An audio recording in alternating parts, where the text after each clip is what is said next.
नमस्कार मित्रांनो, स्वागत आहे तुमचं सगळ्यांचं आपल्या लाडक्या युट्यूब चॅनलमध्ये. तर व्हिडिओवरती नसाल तर व्हिडिओ लाईक करायला विसरू नका आणि चॅनलला सबस्क्राईब करून सोबतचं बेल नोटिफिकेशन ऑन करायला विसरू नका आणि हा व्हिडिओ शेवटपर्यंत नक्की बघा. चिंगीने फोडलं चक्क आता मल्लिकाचं थोबाड. तर दुसरीकडे मात्र अंशुमान करणार चिंगीवरती जीवघेणा हल्ला, त्यामध्ये चिंगीच्या बाळाचा होणार का मृत्यू? चला संपूर्ण अपडेट जाणून घेऊया. तर मित्रांनो, आपल्या स्वानंदीने आता अंशुमान, मल्लिका आणि अर्पिता सगळ्यांना खडसावून सांगितलेलं असतं की काही जरी झालं तर तुम्ही चिंगीच्या केसाला जरी धक्का लावायचा प्रयत्न केला ना तरी माझ्यासारखे कोणी वाईट नाहीये.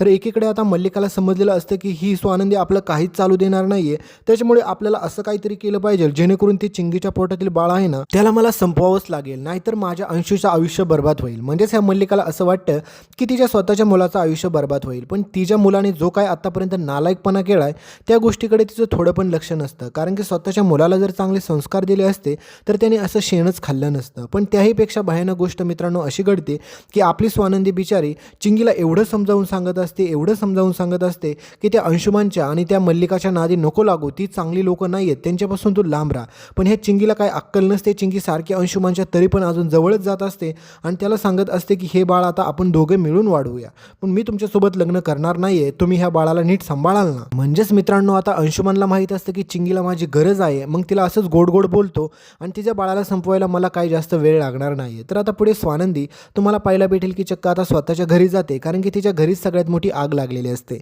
म्हणजेच तुम्हाला माहितीच आहे की मंदाकिनीमध्ये आणि सोबतच अधिरामध्ये सारखं भांडण होत असतं, ते पण लहान बाळा वाचून. कारण की अधिराचं म्हणणं असतं की या घरात लवकरात लवकर बाळ नाही आलं तरी चालेल, कारण की आम्हाला आमच्या करिअरवर फोकस करायचं आहे, आम्हाला आमच्या बाळासाठी पुढे आम्ही प्लॅनिंग केलेली आहेत. पण मंदाकिनीला असं वाटत असतं की अधिराला वाटतं की बाळच नको व्हायला, म्हणजेच मुलंच नको व्हायला, त्याच्यासाठी आम्हाला अगोदर आमचं करिअर सेटल करायचं आहे, त्याच्यानंतर आम्ही मुलांचा विचार करू, असं मंदाकिनीला सांगत असते. पण आता मंदाकिनीला कोण समजावून सांगणार? त्याच्यामुळे मंदाकिनीमध्ये आणि अधिरामध्ये सारखं भांडण होत असतं. तर स्वानंदी त्या ठिकाणी जाते आणि स्वानंदी ते भांडण सोडवण्याचा प्रयत्न करत असते. तर स्वानंदी सांगते की पूर्णपणे अधिकार असेल आईलाच की ते मूल कधी व्हायचं कधी नाही होऊ द्यायचं, त्याच्यामुळे कोणीही तिच्या या निर्णयाला विरोध करणं म्हणजे पूर्णपणे चूक असेल. तर हे सगळं ऐकल्याच्या नंतर मंदाकिनी म्हणते की वा वा स्वानंदी वा, कारण की आता तू पण तुझ्या बाळाच्या वेळेस तूच ठरवशील का? कारण की राजवाड्यांना वाटत नसेल का त्यांच्या घरामध्ये देखील कधी पाळणा हलावा, काय व्हावं, तर तू सगळं ठरव तुझ्या मनाने. म्हणजेच मित्रांनो, पाहायला गेलं तर मंदाकिनीचं म्हणणं बरोबर असतं, कारण की तिला देखील वाटत असतं की आपल्याला देखील नातवंड यावे, आपण पण त्यांच्यासोबत खेळावं. म्हणजेच काही ठिकाणी पाहायला गेलं तर मंदाकिनीचं म्हणणं बरोबर आहे, पण काही ठिकाणी तिचं चुकतंय देखील. कारण की प्रत्येक बाईला अधिकार आहे की तिने कधी ठरवायचं तिला मूल व्हायला पाहिजे किंवा नाही व्हायला पाहिजे. कारण की आता या स्टेजमध्ये आता अधिराला वाटत असते की तिने आता तिच्या कामावरती फोकस केला पाहिजे, थोडंसं सेटल झालं पाहिजे, त्याच्यानंतर मग बाळाचा विचार करावा. मग या ठिकाणी अधिराची काहीच चूक नाही आहे. पण पाहायला गेलं तर मात्र मंदाकिनीचं म्हणणं पण टाळता येणार नाही. तर स्वानंदी त्या सगळ्या गोष्टीचा आता पुढे छेडछाडा लावताना तुम्हाला पाहायला भेटेल. पण त्याहीपेक्षा भयंकर गोष्ट आता मात्र मल्लिका सोबतच अंशुमान आणि अर्पिता तिघांना पण समजलेलं असतं की या घरामध्ये त्यांची किंमत काय आहे. म्हणजेच त्यांना कुत्र्यापेक्षा कमी किंमत स्वानंदीने बनवलेली असते. कारण की स्वानंदीला माहीत असतं की या लोकांचं जर जास्त ऐकलं तर काही कुटाने होऊ शकतात.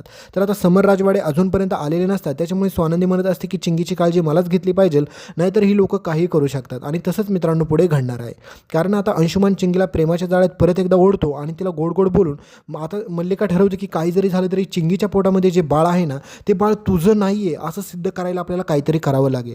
आणि त्याच्यासाठीच मात्र ही मल्लिका काही कुटाने करायला सुरुवात करते. आणि सगळ्यात महत्त्वाची गोष्ट म्हणजे मल्लिकाला माहीत असतं की समर यायच्या आधी जर हे सगळ्या गोष्टी नाही झाल्या तर त्याच्यानंतर समर काहीही निर्णय घेऊ शकतो आणि स्वानंदी तर 100% तुझं आणि त्या चिंगीचं लग्न लावून देणार म्हणजे देणारच. तर आता अंशुमान घाबरलेला असतो. अंशुमान म्हणतो की आई तू काय बोलते, मला त्या चिंगीसोबत त्या गावछापसोबत मला लग्न नाही करायचं. मग मला हेच विचारायचं ह्या अंशुमानला, मग याच्या अगोदर तू काय शेण खायला गेलता का, तुला त्याच्यासोबत लग्नच करायचं नव्हतं. म्हणजेच मित्रांनो, ह्या अंशुमानची कृत्य एवढी घाणेरडी आहेत की तुम्ही पाहिलं असेल की आता स्वानंदीची सख्खी बहीण म्हणजेच तुम्हाला माहिती आहे आपली सुष्मिता, तिच्यासोबत देखील हा अंशुमान आता चॅट करतो. म्हणजेच तुम्ही पाहिलं असेल तर आता तिच्यासोबत देखील हा अंशुमान कॉलवरती बोलत असतो, पण अजूनपर्यंत हे सत्य बाहेर आलेलं नसतं. तर पुढे हा अंशुमान जाऊन स्वानंदीच्या बहिणीसोबत पण काय करायला मागे पुढे पाहणार नाही, कारण की ह्याला आता सवय लागली आणि या सवयीचं एकमेव कारण हेच आहे की ह्याच्या चुकांवरती पांघरून घालणं. त्याच्यामुळे ह्याला योग्य ती कडक शिक्षा अजून झालेलीच नाही, त्याच्यामुळे ह्याला सुचतंय तो काहीही करू शकतो, त्याच्यानंतर त्याला कोणी काही बोलणार पण नाही. त्याच्यामुळे आता राजवाड्याने लवकरात लवकर यायला पाहिजे आणि ह्या अंशुमानविरुद्ध सगळ्यात भयंकर निर्णय घेतला पाहिजे. तर आता मल्लिका ठरवते की जर आपल्याला चिंगीच्या पोटातील बाळ संपवायचं असेल किंवा जर अंशुमानवरती नाव येऊन द्यायचं नसेल तर त्याच्यासाठी आपल्याला आत्ताच प्लॅन करणं गरजेचं आहे. कारण की जेव्हा ही चिंगी स्वानंदीच्या आजूबाजूला नसेल ना त्याच वेळेस आपण चिंगीसोबत काही ना काही करू शकतो. आणि आत्ताची वेळ तर खूप चांगली आहे, कारण की आता स्वानंदी तिच्या घरी गेली, त्याच्यामुळे तिला जास्त वेळ तिकडंच अडकवून ठेवू शकतो आपण आणि त्याच्यानंतर आपण चिंगीसोबत काहीही करू शकतो. कारण की चिंगीसोबत आपण काही केलं तरी चिंगी त्या स्वानंदीला सांगू शकत नाही आणि स्वानंदी लगेच त्या चिंगीवरती विश्वास पण ठेवणार नाही. त्याच्यामुळे स्वानंदी यायच्या अगोदर आपल्याला काही ना काही असं केलं पाहिजे जेणेकरून ते चिंगीच्या पोटातील बाळ आहे ते तुझं नाही असं प्रूफ झालं पाहिजे. त्या चिंगीसोबत आपण काहीही करू शकतो. त्याच्यामुळे ह्या तिघांचा प्लॅनिंग ठरतो आणि हे तिघेजण मिळून आता चिंगीचं बाळ संपवायला जाणार आहे. तर एकीकडे चिंगीला आता सगळ्यात पहिलं अंशुमन गोड बोलून प्रेमाच्या जाळ्यात ओढतो आणि अंशुमन चिंगीला हेच सांगत असतो की चिंगे, आता आपलं बाळ होईल, मग काही दिवसानंतर आपण किती चांगलं होईल, मी बाबा होईल, ते बाळ येईल, ते तुला आई बोलेल, म्हणजे आपलं आयुष्य किती चांगलं असेल. आणि ह्या सगळ्या प्रेमाच्या गोड गोड गोष्टी ऐकून चिंगीला वाटत असतं की खरंच अंशुमनने या बाळाचा स्वीकार केला. पण अंशुमनच्या मनामध्ये सगळ्यात बेकार पाप असतं ते म्हणजे त्या बाळाला संपवायचं. असंच गोड गोड बोलून आता पुढे चिंगीला तुम्हाला पाहायला भेटेल की अंशुमन प्रेमाच्या जाळ्यात परत एकदा ओढतो आणि तिला आता चक्क भूल देताना तुम्ही पुढे पाहाचाल. आणि त्याच वेळेस मात्र ही मंदाकिनी आणि सोबतच अर्पिता हे तिघीजण मिळून देखील आपल्या चिंगीचं बाळ संपवण्याचा प्रयत्न करणार आहेत.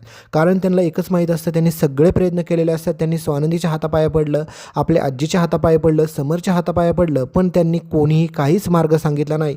कारण की शेवटचा निर्णय चिंगीचा असेल हे चिंगीने पण सांगितलेलं, म्हणजे सगळ्यांनीच सांगितलेलं असतं. तर पुढे आता स्वानंदी म्हणते की चिंगीचा निर्णय अंतिम राहील आणि चिंगीला अंशुमनने आधीच सांगितलेलं असतं की तुला माझ्यासोबत लग्न करायचं नाही एवढंच सांग, त्याच्यानंतर मी तुझ्या बाळाची पूर्ण काळजी घेईल, मी तुझ्या बाळाची पूर्ण जबाबदारी घेईल. तर मल्लिका पुढे आता चिंगीला ऑफर देते आणि म्हणते की तुला मी एवढे एवढे पैसे देते आणि प्लीज तू हे घर सोडून, हे गाव सोडून, हे शहर सोडून कायमची निघून जा. स्वानंदी समरच्या कधीच कोणाच्या कॉन्टॅक्टमध्ये येऊ नको. तर हे सगळं ऐकल्याच्या नंतर चिंगी म्हणते की अहो काय बोलताय तुम्ही, मी असं कुठं जाणार आहे आणि मी असं निघून बिघून कुठेच जाणार नाही, कारण की मी कुठे जरी गेली तरी मात्र स्वानंदी वहिनी मला शोधून काढेलच. तर सगळ्यात अगोदर आता राग येत असतो मल्लिकाला, तो म्हणजे आपल्या स्वानंदीचा. कारण की ती म्हणते की सगळ्यात अगोदर ह्या स्वानंदीचाच काहीतरी सोक्षमोक्ष लावला पाहिजे. एकदा का ती स्वानंदी जर ह्या घरातून गेली ना तर त्याच्यानंतर मात्र समर आपल्या मुठीत येईल आणि मग समरसोबत कसं काय करायचं आणि समरला कसा खेळवायचा हे चांगल्याच प्रकारे मल्लिकाला माहीत असतं. मल्लिका म्हणते की याच्या अगोदर स्वानंदी नव्हती तर आपण एवढा पैसा लोबडला, समरला एवढा फसवला, कोणाला काहीही कळलं नाही. पण जेव्हापासून ही स्वानंदी समरच्या आयुष्यात आली ना तेव्हापासून ते आपल्या पाठीमागे हात धुवून लागलेले आहे. त्याच्यामुळे लवकरात लवकर हिचा पण काटा काढला पाहिजे. तर आता एकीकडे चिंगीला सांगितलेलं असतं की तू लवकरात लवकर हे शहर सोडून जा, नाहीतर तुझ्या बाळाला आम्ही मारून टाकू. आणि ही मल्लिका चक्क आता चिंगीला बाळाला मारण्यासाठी धावते. त्यावेळेस मात्र चिंगी मल्लिकावरती हात उचलते. हा सगळा प्रकार पाहून मात्र अंशुमनला जास्तच राग येतो. अंशुमन चिंगीला धक्का देतो आणि चिंगी खाली पडते आणि त्यावेळेस मात्र चिंगी रडायला लागते, म्हणजे चिंगीला खूप सारा त्रास होतो. आणि त्यावेळेस मात्र मल्लिका म्हणते की अंशुमन तू काय नालायकपणा केला, जर चिंगीला काय झालं आणि जर समरला समजलं तर त्याच्यानंतर तुला एकट्याला तो घराच्या बाहेर नाही काढायचा, तुझ्यासोबत आमच्या दोघींना पण ह्या घराच्या बाहेर समर काढेल. त्याच्यामुळे लवकरात लवकर काहीतरी कर. आणि मित्रांनो स्वानंदीची तिथे एंट्री होती आणि चिंगीला असं खाली पडलेलं पाहून स्वानंदी लगेच चिंगीला हॉस्पिटलमध्ये नेते आणि त्याच्यानंतर डॉक्टर म्हणतात की क्रिटिकल तब्येत खूपच क्रिटिकल आहे, त्याच्यामुळे सांगता येत नाही बाळ वाचेल का काय होईल, त्याच्यामुळे आता लवकरात लवकर आपल्याला उपचार सुरू करावे लागतील. म्हणजेच हे काय होऊन बसलं असं स्वानंदीला वाटतं. पण दुसरीकडे मात्र हा प्रकार अंशुमनने केलेला असतो आणि सोबतच ह्या मल्लिकाची साथ असते. त्याच्यामुळे मित्रांनो जर चिंगीचं बाळ नाही वाचलं तर अंशुमनला मल्लिकाला तर आनंद होणारच आहे आणि जर चिंगीचं बाळ वाचलं तर ह्यांना टेन्शन येणार आहे. त्याच्यामुळे चिंगीने लवकरात लवकर स्वानंदीला सगळं सत्य सांगितलं पाहिजे, नाहीतर खूप मोठा पुढे प्रॉब्लेम आणि कोटाने होऊ शकतात. तर भेटूया पुढच्या अपडेटमध्ये, तोपर्यंत चॅनलला सबस्क्राईब करा. धन्यवाद.